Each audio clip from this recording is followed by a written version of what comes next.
صفوں کی درستگی پر اللہ کے نبی علیہ الصلوۃ والسلام کی احادیث موجود ہیں، اور روایات کے اندر آتا ہے کہ آپ ہر اعتبار سے صفوں کی درستگی پر توجہ دیا کرتے تھے اور صحابہ کو اس کے لیے تیار فرماتے، بلکہ حدیث کے اندر موجود ہے کہ نبی علیہ الصلوۃ والسلام صف کی درستگی کو حسن صلاۃ سے تعبیر فرماتے تھے اور تکمیل صلاۃ سے تعبیر فرماتے تھے۔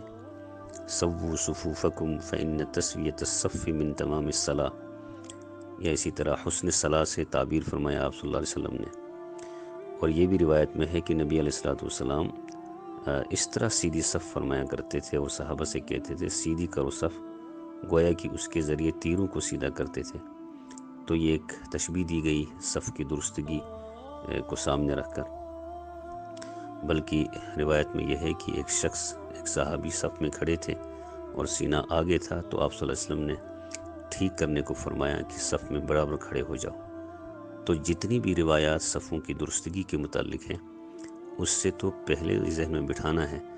کہ ائمہ اربعہ، امام ابو حنیفہ، امام شافعی، امام مالک، امام احمد بن حنبل، جو اہل سنت والجماعت ہیں،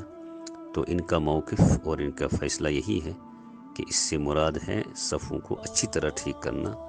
اور پھر ان کا فیصلہ ہے کہ صفوں کو جو ٹھیک کرنے کا طریقہ ہے اور بیچ میں فاصلہ رکھنا ہے 2 قدموں میں، الگ جب ایک شخص نماز پڑھے 2 قدموں کے درمیان جماعت کے ساتھ، یا جماعت کے ساتھ ہو یا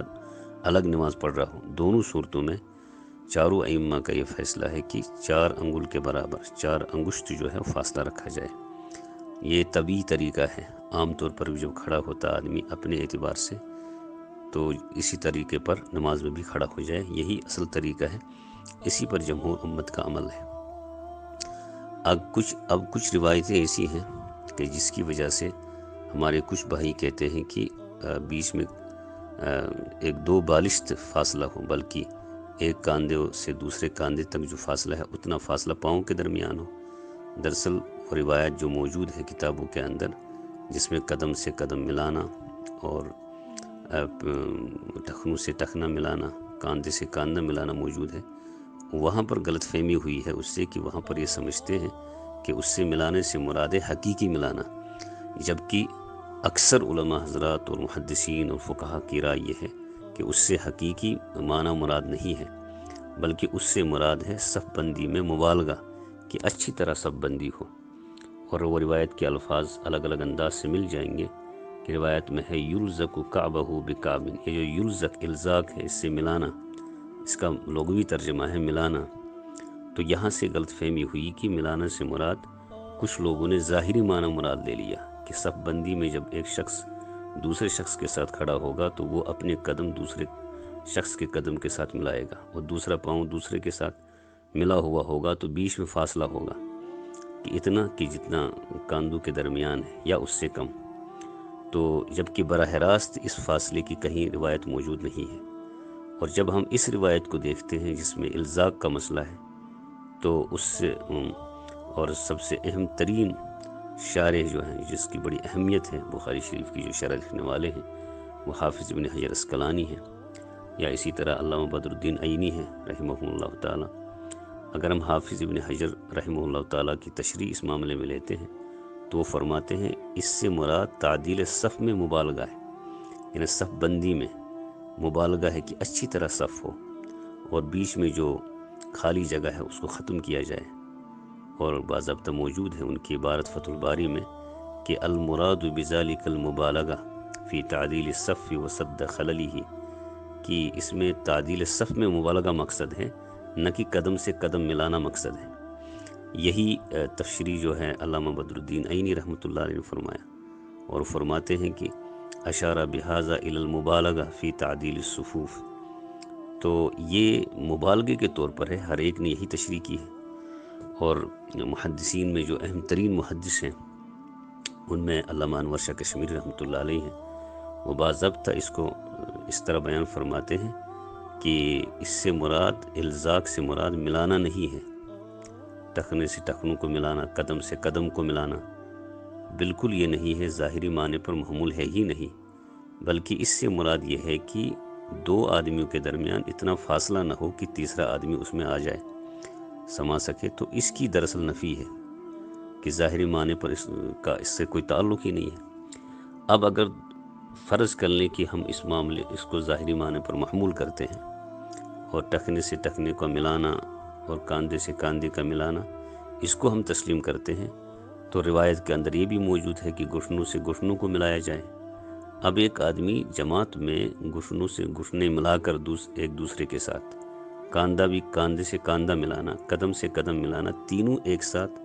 کیا یہ ممکن ہے؟ ہر کوئی شخص یہ کہے گا کہ یہ ممکن ہی نہیں ہے۔ تو اگر ہم ایک حدیث کے ایک جملے پر، ایک حصے پر عمل کرتے ہیں تو دوسرا حصہ چھوٹ جاتا ہے۔ تو یہ خود بخود اس سے اندازہ ہوگا کہ پوری حدیث پر تب ممکن ہے عمل کرنا جب ہم الزاق کے معنی اور قدم سے قدم کو ملانے کے معنی میں ہم یہ سمجھیں اس سے کہ اس سے مراد صف بندی اچھی طرح کرنا ہے، نہ کہ براہ راست قدم سے قدم ملانا ہے یا کاندھے سے کاندھا ملانا ہے۔ تو اس کو ہر ایک نے تقریباً کتاب کے اندر ان روایات کی روشنی میں اس کی وضاحت فرمائی ہے۔ معارف السنن میں اس کی تفصیل موجود ہے، فیض الباری میں اس کی تشریح موجود ہے، فتح الباری میں اس کی تشریح موجود ہے۔ تو گویا کہ وہ روایت، جس روایت کو لے کر کچھ حضرات یہ کہتے ہیں کہ صف بندی میں ایک قدم دوسرے شخص کے قدم کے ساتھ ملے اور یہ ضروری ہے، اور یہاں تک کہ نہ ملانے والوں پر لعن طعن کیا جاتا ہے، یہ بالکل غلط ہے اور بہت ہی زیادہ غلط ہے۔ بلکہ اس کے بیچ کا جو راستہ ہے وہ وہی ہے جو جمہور اہل سنت والجماعت کا موقف ہے، اس کو لینا چاہیے۔ یعنی لا یقارب ولا یباعد، کہ آدمی جب کھڑا ہو، چاہے تنہا نماز کے لیے کھڑا ہو یا جماعت کے ساتھ نماز کے لیے کھڑا ہو، کہ اس میں نہ بہت زیادہ فاصلہ بھی نہ ہو اور بہت زیادہ ملا کر بھی پاؤں نہ ہو۔ یہ المغنی کے اندر اس کی تشریح موجود ہے۔ تو اس کو اچھی طرح سمجھنا ہے تاکہ افراط و تفریط کے شکار نہ ہوں۔ تو اصل میں شریعت میں افراط و تفریط سے بچنا ہی اصل ہے، اور اس امت کا خاصہ یہ ہے کہ وہ افراط و تفریط سے بچے۔ تو اس لیے جب حدیث کی تشریح جب ہم دیکھتے ہیں وہ وہی ہے کہ جس سے پتہ چلتا ہے کہ الزاق سے مراد ملانا نہیں ہے۔ تو جب الزاق سے مراد قدم سے قدم ملانا نہیں ہے تو خود ہی طے ہو گیا کہ اس سے مراد صف بندی اچھی طرح کرنا ہے، مبالغے کے ساتھ کرنا ہے، تاکہ کوئی شخص آگے پیچھے نہ رہے اور صف بندی کا جو حسن ہے وہ ختم نہ ہو جائے اور نماز میں کوئی کمزوری نہ رہے۔ تو یہ روایات کے اندر موجود ہے، اور نعمان بن بشیر رضی اللہ عنہ اور حضرت انس رضی اللہ تعالیٰ عنہ نے جو روایت پیش کی ہیں اس میں تو پہلی بات یہ ہے کہ یہ جو ٹخنے سے ٹخنے ملانے کا معاملہ ہے یا قدم سے قدم ملانے کا معاملہ ہے، وہ براہ راست نبی علیہ الصلوۃ والسلام کا قول نہیں ہے، بلکہ وہ صحابی کا قول ہے۔ حضرت نعمان بن بشیر ان کا اور حضرت انس، ان حضرات نے اس کو اپنی طرف منسوب کیا ہے۔ تو گویا کہ صحابی کا قول ہے۔ حضور علیہ الصلوۃ والسلام کی توجہ جتنی بھی روایت آپ دیکھیں گے اس میں صف بندی کی بات ہے، وہاں پر ٹخنے سے ٹخنے ملانے کی بات نہیں ہے۔ تو یہاں پر تو ہمیں اللہ کے نبی علیہ الصلوۃ والسلام کے قول اور آپ کی ارشاد کو براہ راست پہلے ترجیح دینی چاہیے،